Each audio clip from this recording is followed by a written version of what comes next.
The Digital Photography Cafe show is brought to you by Focus Pyramid, the autofocus lens calibration tool for your camera.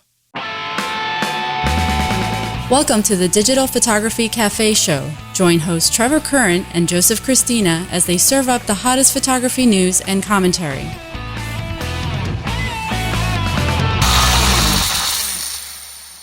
Hey everybody, welcome back to the show. This is episode 191. I'm Joseph Christina. On last week's show, we talked about Adobe CC Update and their stock photo offering, field test of the A7R2 by Sony, and we looked at Affinity, a promising new Photoshop alternative. If you haven't watched last week's show, I encourage you to do so. You can find it at digitalphotographycafe.com and our YouTube channel, youtube.com/dphotocafe. Listen with the popular Stitcher, TuneIn, and Xbox music apps, or subscribe through iTunes or RSS. So, all right, guys, I'm flying solo today. It's just one of those weeks. Trevor's been really busy, and he's a little bit under the weather, so he's not going to be with us today, so you have to bear with just me. Anyways, we got a lot to go over this week, and I want to start out with kind of a little bit of a sum up of last month, what's going on, and what's going on with me, what's going on with the show, what's going on, period. So to start out, last month, PMA, which is the Photo Marketing Association, had a really great contest honoring the National Photography Month, which was last month. And the contest was phenomenal, and I was chosen as one of the 5 judges for this photography contest, and the entries were absolutely amazing. I really enjoyed it.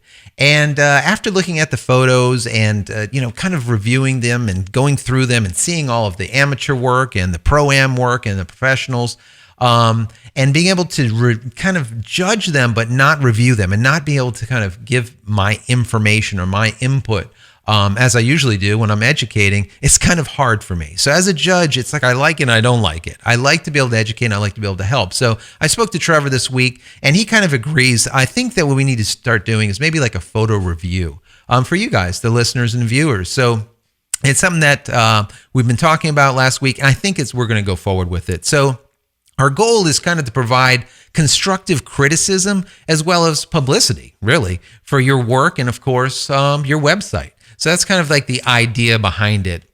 Bear in mind, we are a PG-13 show. So if you send in any kind of nudes, obviously they might end up having to be slightly altered, let's say censored to some degree, but you can send in basically any photos that you would like. So what we're going to do is we'll have you send them over to dpcafe at digitalphotographycafe.com. Once again, it's dpcafe at digitalphotographycafe.com. Just send in any of your photos that you want us to take a look at, review, and maybe show them on our shows as they come forward and kind of talk about them. And once again, we'll say who they're from and, of course, your website. Make sure that you kind of give information about yourself also, because we want to kind of talk about who you are. So maybe you have an About Me page, include that. Or maybe just some information about you. Make sure you have your full name as well as where you hail from, where you're located, and your website, of course, and any other means of contacting you if you would like to put that in there. So something that we're going to be doing, once again, it's a photo review. We're going to be doing coming probably, I would say either next week we might start or the following week. It just depends on how many come in and how bogged down we get. So anyways, moving on. As you guys know, I'm kind of an inventor, an educator. We do I do a show, photographer for 25 years. There's a lot of stuff that I do. I wear a lot of hats. And of course, I create tools, right? Photography tools. So jchristina.com was like last year's baby of mine, where I kind of put everything under one roof.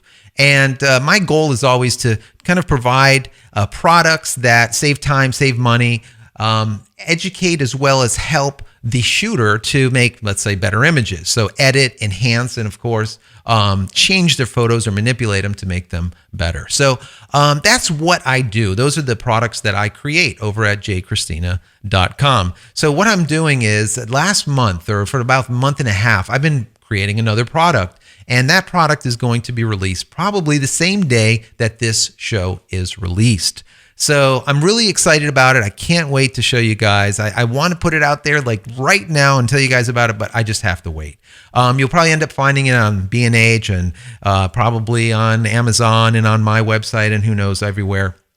But we're going to be definitely hard launching next week. Probably it's going to be Monday when this when this show releases. So if you want to see what I'm talking about or kind of get more information, follow me on Twitter, and that's at Joseph Christina. And once again, I always say Christina without an H.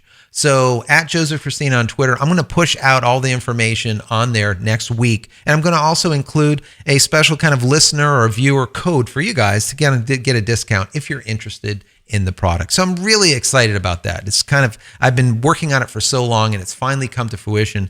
And of course, the factory says I'll be having it in my hot little hands on Monday. So I am ready. So anyways, moving on. So like I said, a good show this week, a lot of stuff, but I'm going to try to blow through it as quickly as possible. I know you guys' time is valuable, so kind of want to go through it quick. And of course, we don't have Trevor this week, so you're going to have to just listen to me. Starting out, Toshiba, the Transfer Jet. We talked about this in the past. It's very interesting.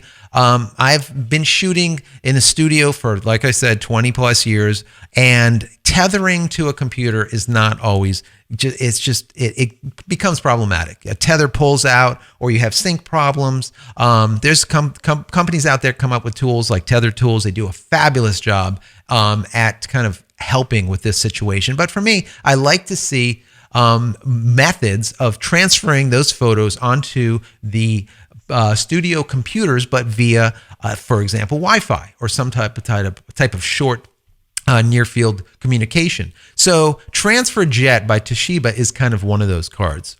It's the SDHC, I believe, type of card. It's going to be released July 31st, but I think they're going to start out in Japan. But regardless, they're promising transfer speeds of up to 375 megabits. That's 47 megabytes per second. We know how big our photos are, right? So 47 megabytes per second might be that magic number where we can actually do this wirelessly through a small SD card. So for me, it's really kind of exciting. I tell you what, they're saying that it's compatible with their dongle that kind of works with iOS and Android and whatnot, which is really kind of cool. But I tell you, the video promotion, the ad campaign that they launched, the little video ad, is horrendous, people. I mean, I was going to play it on here. You know, guys, I always play like the things that are going on, and whenever I have video, I try to share it with you guys. But this one, Toshiba, oh my God, please stop. This one is horrible. It's 5 minutes. This guy, I just can't, I'm not even going to do it. I'm not going to play it. Anyways, it's horrible. Don't watch the video. But if you're interested in being able to transfer your photos, your data from your camera, and be able to do it through a small 16 gigabyte SDHC card, this might be something for you. Remember, it's only in Japan, but it'll be coming into the US, I'm sure, soon. So moving on, Fuji.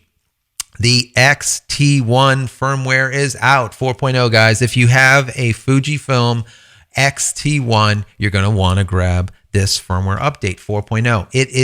It has a release date of June, I think it's 29th. So it should have come out probably a day or two before the show releases. So take a look at that. You're looking at their main or their top features are faster and more accurate focus. I'm the focus guy, right, guys? I love quick focus. It needs to be accurate, it needs to be quick, and that's what they're promising here. Fast and quick focus. And of course, they're also talking about new autofocus features and eye detection and some other stuff. So, like I said, Fuji X-T1 firmware update 4.0. If you do have that camera, definitely this is a must download.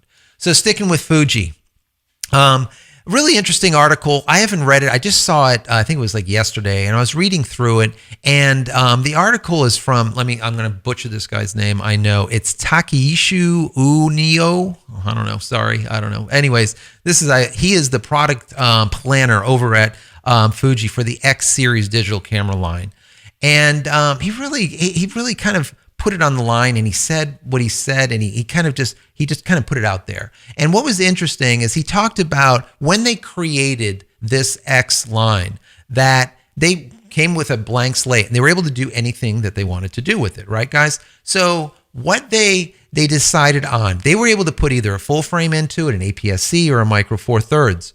They decided on the APS-C, and he kind of talked about why. What was interesting is he said straight off the cuff, he said, listen, if you have a full frame and you have really good glass, it's going to produce better pictures. That's just simply it. And we know that, right, guys? Full frame, you're gonna get more light in there, and you're gonna have more pixels. It's gonna be better and more quality pixels in that full frame. But what he's saying is they concluded after looking at both full frame and the APS-C and Micro Four Thirds that APS-C sits in that perfect spot for them, where they're still able to balance the body size of the camera with the image quality, which is really important. And we know that this is an issue that most manufacturers are looking at this point. You know, us photographers, we had a funny video that we ran last week about this guy with this big long DSLR arm, this big long arm from carrying this heavy DSLR camera. And we know that we want to kind of move on from that and be able to shoot really good stuff, really good professional photos, but lightweight. So he really talked about that. He talked about image sensor size. He was talking about why they went this way, and really is that balance. Now, bear in mind, if you go and you take one of these mirrorless options out there and you go combine it with some amazing glass, that's the current glass that's on the market for the standard cameras, standard DSLR cameras. It's heavy glass. So now you're marrying this big lens to this really tiny camera. Number one, it looks ridiculous. It's very hard to hold. It's not optimum. So I like the way that Fuji's going. I like that they're being very honest with why they went that way and just saying, listen, full frame is going to be better, but listen, guys, we are trying to marry that same type or similar type of output, but with a smaller size. Still good quality, but smaller, compact size, and of course, most importantly, lightweight. So kudos to Fuji for that. I really like that. It was a good. We'll put that into the show notes. You can read the full article about it. But anyways, there's a lot more, guys. We're going to take a quick break to hear from one of our sponsors, and we'll be right back. Are you frustrated with slightly out of focus images when you know your autofocus spot was dead on? It's simply not your fault. From manufacturer to manufacturer, and even lens copy to lens copy, there are slight variances to the exact spot where light is being focused onto the sensor. Finally, there's a product that allows you to compensate for those variances and make sharper images immediately. Focus Pyramid, the autofocus lens calibration tool, is an absolute must for every photographer. If you want to make the sharpest images possible, then you need to take control over your camera's focusing system. With the Focus Pyramid, you can calibrate all of your lenses on your lunch break. The Focus Pyramid makes lens calibration quick and easy at an affordable price. So give your lenses a new lease on life and take your photography to the next level. Head over to focuspyramid.com/DPC and get an additional 10% off just for being a show listener. So, all right, guys, we're back. So moving on, Sony, back in the news. We know we like Sony. We love Sony.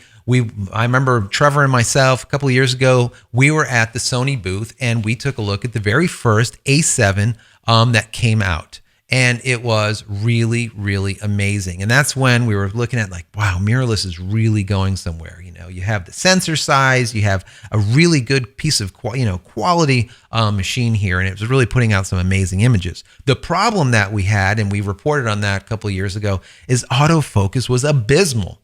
It was horrendous, horrible. So, it was able to pick up focus pretty well with its own lenses, but the whole idea was being able to marry third-party lenses to the camera and still be able to do it, and it wasn't able to do it.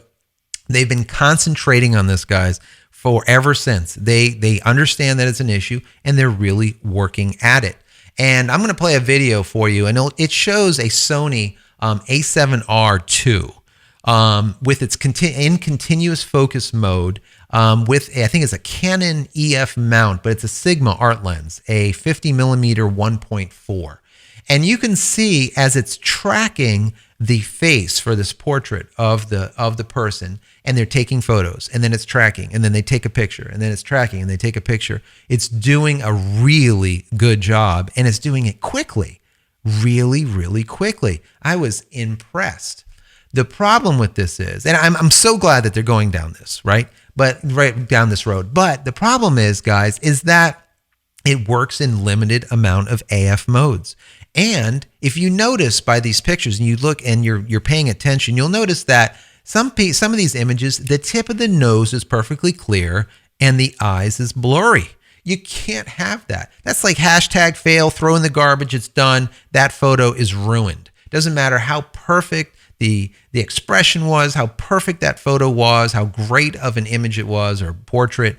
As soon as that happens and the tip of the nose is, you can see every single hair on the tip of someone's nose and their eyelashes are blurry, chuck it. It's done.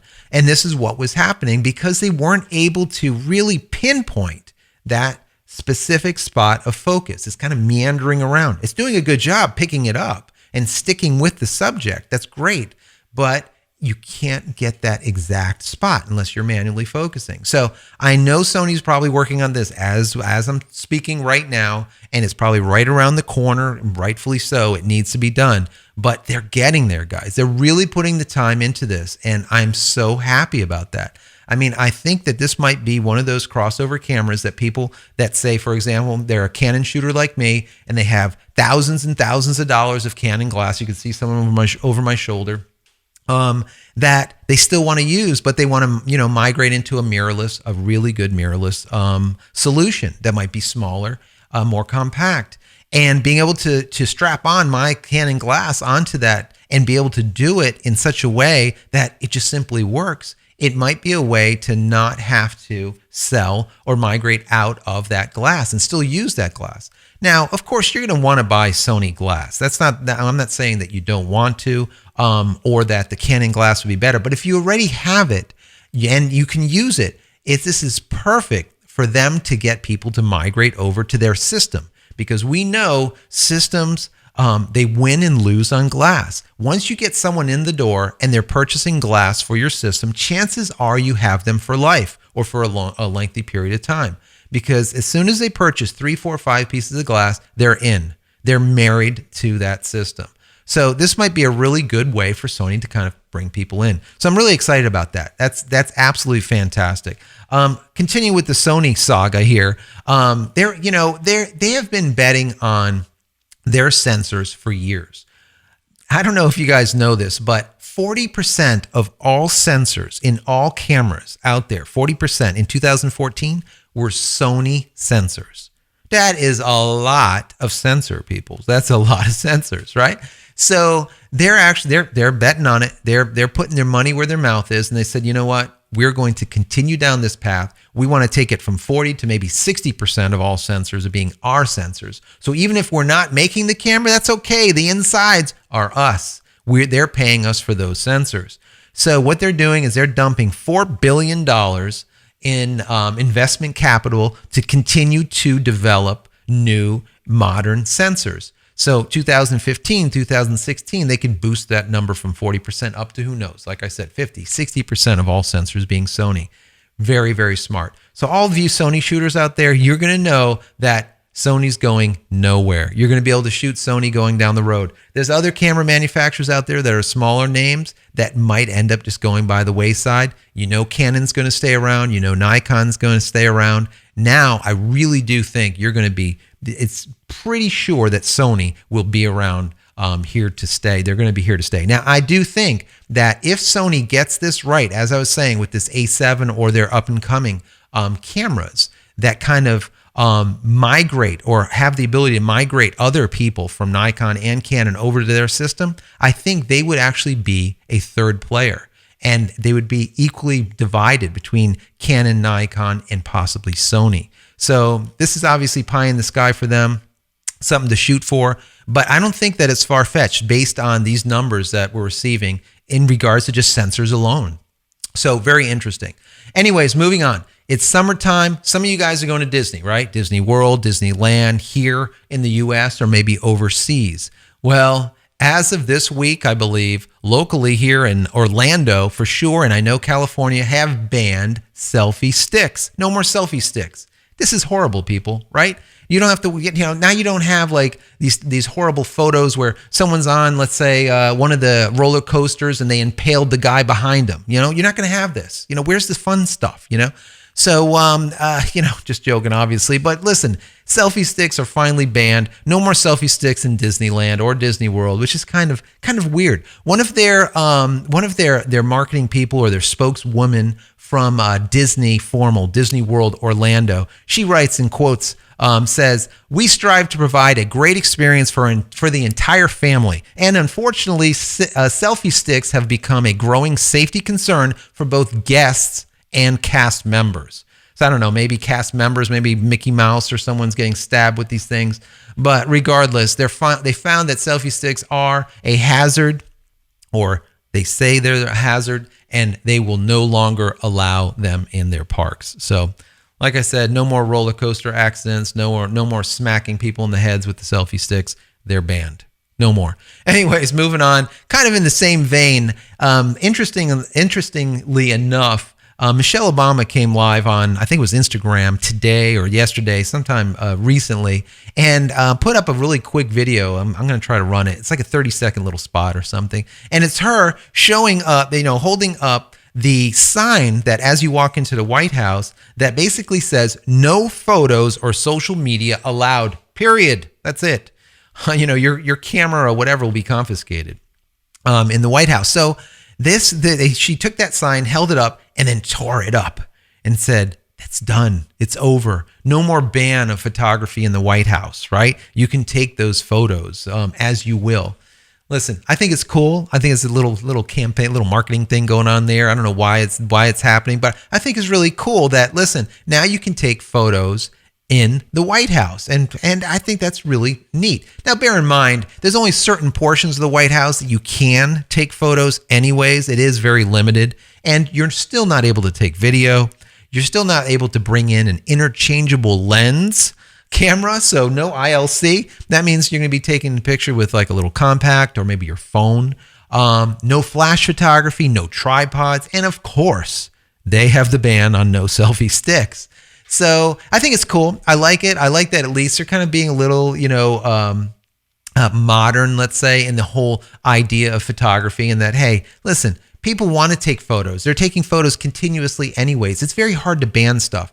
Just recently, there was a concert that came locally, and I know the exact same concert was here 2 years ago, and going to that concert, you could not take a photograph with your phone. If they saw you, they had like the phone Gestapo. They would come in there, they would take your phone, or they would tell you to put it away or whatever. This year, that's not the case. You're able to take as many photos as you want with your phone, not with any type of photographic equipment, not with a point and shoot, not with any type of ILC, not any kind of interchangeable lens camera or DSLR. So it's interesting. Things are changing. People know that they can't, curtail this anymore. It is. Every single person has a camera, a very high quality camera in their pocket all day, every day, and they're going to take photos. That's just it. So it's just bear with it. That's just what's going to happen. And what's funny is with food, people know that this is happening.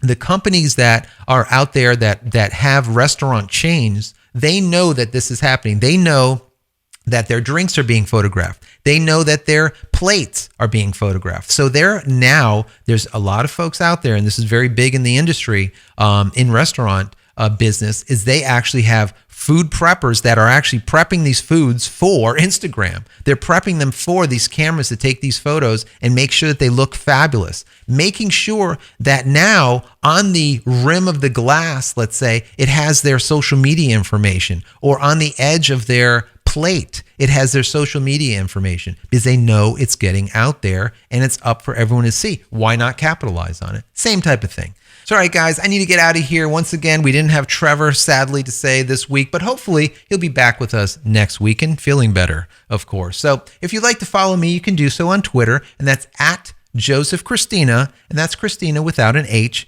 And if you want to kind of get the show notes on what's going on and maybe go to one of the links to one of the things that we talked about, you can do so by visiting digitalphotographycafe.com/191. And don't forget to subscribe to our YouTube channel at youtube.com/dphotocafe, or call our comment line at 440-345-6707. Once again, that's 440-345-6707, and we'll see you next week. You've been watching the Digital Photography Cafe show with Trevor Curran and Joseph Christina. Subscribe to our YouTube channel with any compatible device by visiting youtube.com/dphotocafe. Be sure to subscribe to our audio feed through iTunes, Stitcher, TuneIn, and Xbox Music apps, or through RSS. Visit digitalphotographycafe.com for show notes and to connect with your host.